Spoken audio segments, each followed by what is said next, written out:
किस्सा है, हरिपुर गांव में बिट्टू नाम का लड़का अपनी बीवी छम्मो के साथ रहता था। बिट्टू उस गांव में सब्जी बेचा करता था। उसका काम बहुत अच्छा चलता था। जबकि उसी गांव में मीठे नाम का लड़का अपनी बीवी नसीबो कैंची के साथ रहता था। मीठा कोई काम नहीं करता था, हर टाइम सोता रहता था। एक दिन बिट्टू अपनी दुकान पर होता है तो एक ग्राहक आता है। बिट्टू ठाकुर साहब ने खास ये कहकर भेजा है कि सब्जी हमेशा बिट्टू से लाना, उसकी सब्जी एकदम ताज़ा ताज़ा होती है। भाई ठाकुर साहब का बहुत बहुत शुक्रिया जो इन्होंने मुझे इस काबिल समझा। असल में मैं रोज मंडी जाकर ताज़ा ताज़ा सब्जियां खरीद कर आता हूँ, तभी मेरी सब्जियां ताज़ा ताज़ा और गचाइयत से भरपूर होती हैं। हाँ, ये बात तो तुम्हारी बिल्कुल ठीक है। अच्छा, बिट्टू ठाकुर साहब ने कहा है पूरे महीने की सब्जी पहुँचा दो, जिसमें प्याज, टमाटर, आलू सब शामिल हो।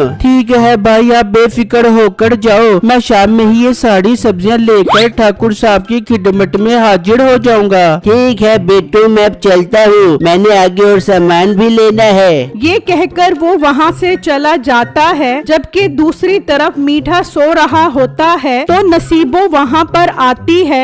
मीठे उठ जा, क्या तू हर टाइम सोता रहता है? उठ गया हूँ मोटी नाक वाली औरत, एक तो तूने मेरा सोना हराम कर दिया है, ठीक से सोने भी नहीं देती। बता क्या काम है, क्यों उठाया है मुझे? मीठे सूरज चढ़ गया है, खाना बनाना है, जाके बाजार से गोश्त लेके आ जा। गोश्त का तो तू ऐसे बोल रही है जैसे तेरी अम्मा ने बकरा जहेज में दिया था। मेरे पास इतने पैसे नहीं है जो गोश्त लेकर आऊँ। मेरी तो किस्मत ही खराब है जो मेरी अम्मा ने तुझ जैसे वेले इंसान को मेरे मत्थे मार दिया। अच्छा, जाकर सब्जी लेकर आ जा। फिर मीठा घर से निकलता है और सब्जी लेने बिट्टू की दुकान पर आ जाता है। बिट्टू सुनाओ, कैसा चल रहा है तुम्हारा सब्जी का काम? मीठे भाई, अल्लाह का शुक्र है, बहुत अच्छा चल रहा है। मैं अपने काम से बहुत खुश हूँ। खैर आप बताएं मीठे भाई, आपको कौन सी सब्जी चाहिए? बिट्टू 1 किलो प्याज और आधा किलो बैंगन दे दो। मीठे भाई, बड़ी माजरत के साथ बैंगन तो आपको मिल जाएंगे, पर प्याज खत्म हो गई है। ओ मोटे पेट वाले गेंडे,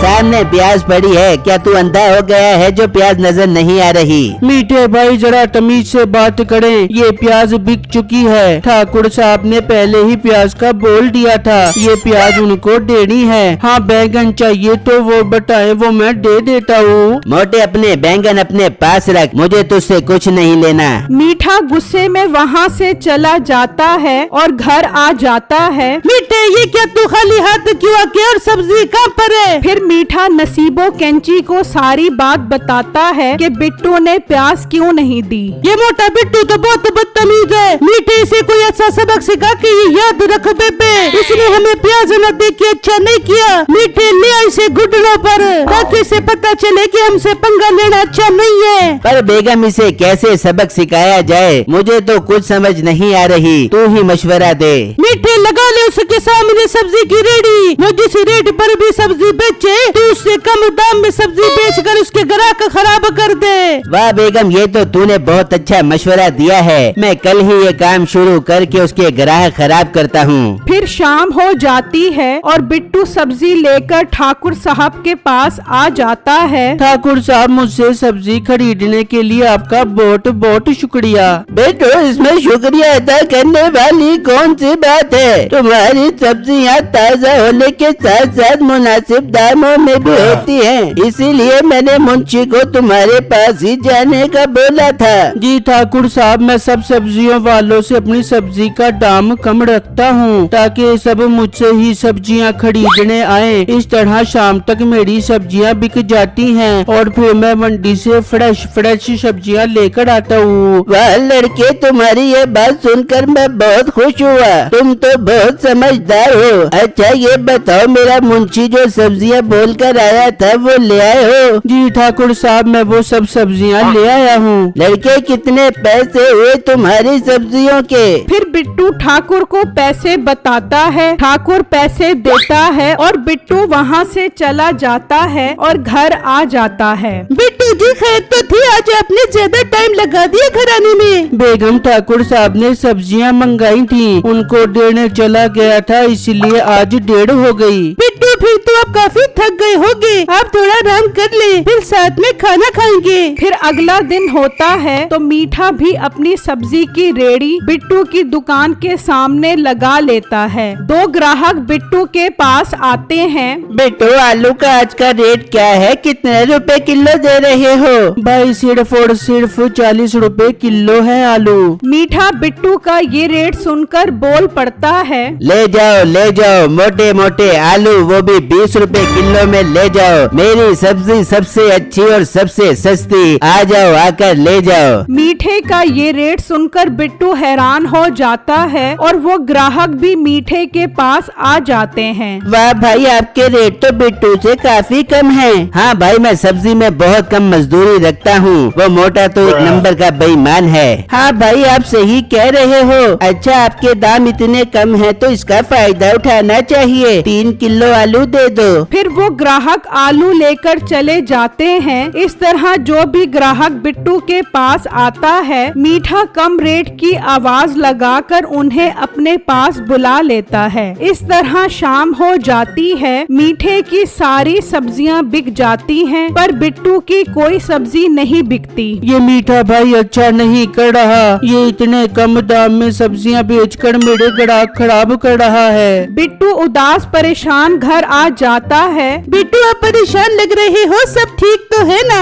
फिर बिट्टू छम्मो को सारी बात बताता है, जिससे सुनकर वो भी परेशान हो जाती है। बिट्टू, ये तो मीठे भाई गलत कर रहे हैं। अगर उन्होंने कल भी ऐसा किया तो सब उनसे ही सब्जी खरीदेंगे और आपकी सब्जी ना बिकने की वजह से बासी हो जाएगी। हाँ बेगम, मैं भी इसी वजह से परेशान हूँ। इस तरह तो मुझे रोज नुकसान होगा। बिट्टू जी, बात तो आपकी ठीक है। आप एक काम करो, कोई और काम शुरू कर लो। इस तरह मीठे भाई आपके ग्राहक भी खराब नहीं कर सकेंगे। पर बेगम, मैं ऐसा क्या काम शुरू करूँ जिससे पहले ही दिन ग्राहक मेरे पास आने लग जाएं? बिट्टू, मेरे जहन में एक बहुत अच्छा काम है। इस गांव में कोई भी बकरे का गोश्त नहीं बेचता। सब गांव वाले शहर से ही गोश्त खरीद कर आते हैं। आप गोश्त की दुकान खोल लो। बेगम, काम तो ये अच्छा है, पर ईद आने वाली है, बकरा भी तो महंगा मिलेगा। तो बिट्टू, आप ईद तक उसी रेट पर गोश्त बेचो जिस रेट पर आपको बकरा मिलता है। आप ईद तक सिर्फ ग्राहक बनाओ। जब ईद गुजर जाएगी तो बकरे का रेट भी कम मिलेगा और फिर मुनाफा होना शुरू हो जाएगा। बिट्टू को छम्मो का ये मशवरा बहुत अच्छा लगता है। दूसरी तरफ मीठा सब्जी बेचकर घर आ जाता है। थोड़ा मीठे, कैसा राज का दिन है? बेगम, सब्जियां तो सारी बिक गई, पर रेट कम करने के चक्कर में नुकसान ही हुआ है। कुछ नहीं होता मीठे, कुछ दिन नुकसान कर ले, कम से कम उस मोटे बिट्टू की अकल तो ठिकाने लग जाएगी। फिर अगला दिन होता है। बिट्टू मंडी से एक बकरा लेकर आता है और गोश्त की दुकान खोल लेता है। बिट्टू 1000 रुपए किलो गोश्त बेचता है। मुनासिब रेट देखकर ग्राहक बिट्टू के पास आना शुरू हो जाते हैं। इस मोटे ने तो गोश्त की दुकान खोलकर अच्छा किया। अब मैं सब्जियां महंगी बेचकर अच्छा मुनाफा कमाऊंगा। फिर जो ग्राहक भी मीठे के पास आता, उसकी सब्जी का महंगा रेट सुनकर चला जाता। फिर शाम हो जाती है। बिट्टू का सारा गोश्त बिक जाता है, जबकि महंगी सब्जी बेचने की वजह से मीठे की सब्जी नहीं बिकती। वो परेशान घर आ जाता है। सुना मीठे, आई उस मोटे की अकल ठिकाने पर। बेगम, उसकी अकल ठिकाने नहीं, इस बार हमारी अकल ठिकाने लग गई। उस बिट्टू ने गोश्त की दुकान खोल ली और मैं सब्जी में मुनाफा कमाने के चक्करों में मारा गया। कोई भी ग्राहक मुझसे सब्जी नहीं ले रहा। तो मीठे, खोल ले तू भी गोश्त की दुकान खोल ले। बेगम, ईद सर पर है, बकरों के रेट बहुत ज्यादा हैं। वो मोटा जिस रेट पर गोश्त बेच रहा है, अगर उससे 1 रुपया भी कम किया तो बहुत नुकसान होगा। मीठे, मेरी जड़ के टोटे मेरे होते हुए परेशान क्यों होता है? मेरे जड़ में कमाल का आइडिया है। तो बेगम, देर किस बात की, जल्दी बता वो आइडिया। फिर नसीबो उसे वो आइडिया बताती है, जिससे सुनकर मीठा बहुत खुश हो जाता है। फिर अगला दिन होता है। मीठा भी गोश्त की दुकान खोल लेता है। ये मीठा भाई फिर मुझे परेशान करने आ गया और 800 रुपए किलो गोश्त बेच रहा है। मीठे का कम रेट देखकर सब ग्राहक मीठे के पास जाने लग जाते हैं। बिट्टू परेशान ये सब देख रहा होता है। मैं 1000 रुपए किलो गोश्त बेचकर 1 रुपया नहीं कमा रहा, पर ये मीठा भाई 800 रुपए का गोश्त कैसे बेच रहा है? ये कहाँ से इतने सस्ते बकरे लेकर आ रहा है? बिट्टू सोच में गुम होता है। तभी मुंशी उस तरफ आता है तो देखता है बिट्टू के गोश्त का रेट 1000 रुपए और मीठे का 800 रुपए है। तो मुंशी मीठे के पास आ जाता है। भाई तुम्हारा रेट तो बहुत मुनासिब है, तभी तुम्हारे पास आया हूँ। जी जी भाई शुक्रिया। बताएं मैं आपकी क्या खिदमत करूँ? भाई ठाकुर साहब ने 20 किलो गोश्त मंगवाया है। जनाब मैं इस टाइम तो 20 किलो गोश्त नहीं दे सकता, गोश्त कम बचा है। हाँ कल मैं सुबह सुबह आपको 20 किलो गोश्त दे सकता हूँ। ठीक है, आप 20 किलो गोश्त तैयार करके रखना, मैं लेने आ जाऊँगा। ये कहकर मुंशी वहाँ से जाने लगता है। भाई मेरे पास जो आए, मैंने आपसे एक जरूरी बात करनी है। तो मुंशी आ जाता है।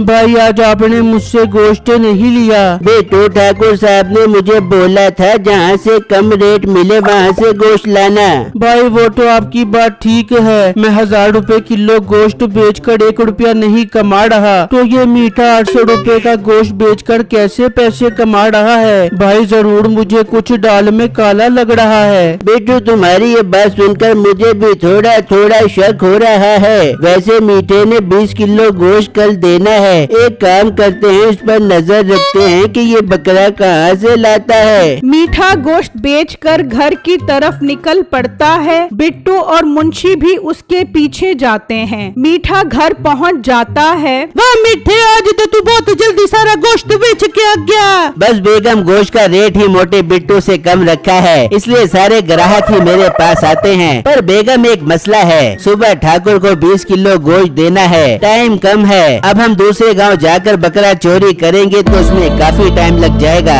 ये सब बातें बिट्टू और मुंशी छुपे सुन रहे होते हैं। मीठे इसका हल भी है मेरे पास। कालू जो लल्ला सुपारी की झुग्गी के साथ रहता है, वो रात में अपना बकरा घर के बाहर बांधता है। हम आज रात में जाके उसे चोरी करके आ जाएंगे। बिट्टू और मुंशी हैरान खड़े सब सुन रहे होते हैं। देखो भाई मैंने कहा था ना, मुझे दाल में कुछ काला लग रहा है। हाँ बिट्टू तुम ठीक बोल रहे थे, इन्हें अब हमें रंगे हाथों पकड़ना होगा। भाई हम एक काम करते हैं, ठाकुर साहब को ये सब बता देते हैं। ये जब बकरे चोरी करेगा तो ठाकुर साहब इसे अपनी आंखों से देख लेंगे। फिर बिट्टू और मुंशी वहाँ से चले जाते हैं और ठाकुर साहब को सारी बातें बताते हैं। ये सुनकर ठाकुर को बहुत गुस्सा आता है। फिर जब रात होती है, नसीबो और मीठा घर से निकलते हैं और कालू के घर पहुँच जाते हैं। वाह बेगम तूने तो ठीक कहा था, ये बकरा तो सच में बाहर बंधा है। फिर वो बकरा लेकर वहाँ से जा रहे होते हैं तो ठाकुर गांव वालों के साथ आ जाता है।